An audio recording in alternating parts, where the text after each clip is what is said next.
साल 1947। जब पूरा देश आजादी का जश्न मना रहा था, उत्तराखंड का एक हिस्सा ऐसा था जहां आजादी की रोशनी नहीं पहुंची थी। हम बात कर रहे हैं तेहरी रियासत की। अंग्रेजों की सत्ता भले चली गई, लेकिन तेहरी पर अब भी राजा नरेंद्र शाह का शासन था। जनता को ना तो लोकतांत्रिक अधिकार मिले थे, ना ही भारत सरकार की कोई भागीदारी। ये वो समय था जब पूरे उत्तराखंड में आक्रोश फैलने लगा और तेहरी आंदोलन की चिंगारी भड़क उठी। इस आंदोलन का सबसे पवित्र नाम है श्रीदेव सुमन, एक युवा गांधीवादी विचारधारा से प्रेरित, जिसने अन्याय के खिलाफ सत्याग्रह का रास्ता चुना।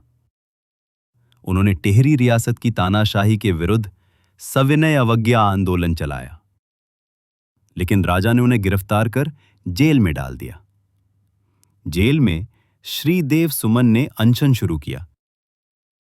25 दिनों तक बिना अन्न और जल के उन्होंने केवल एक मांग रखी, तेहरी को भारत में मिलाया जाए।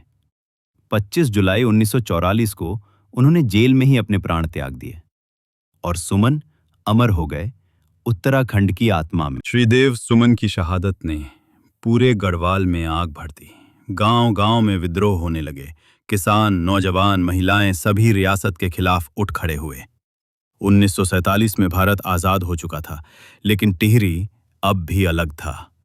प्रदर्शनकारियों पर गोलियां चली, कई लोगों को जेलों में बंद कर दिया गया, लेकिन जनता पीछे नहीं हटी।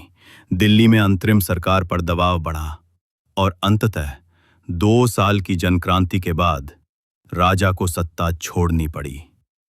और फिर आया वो ऐतिहासिक दिन। 1 अगस्त 1939 से टिहरी रियासत को भारत में विलय कर दिया गया।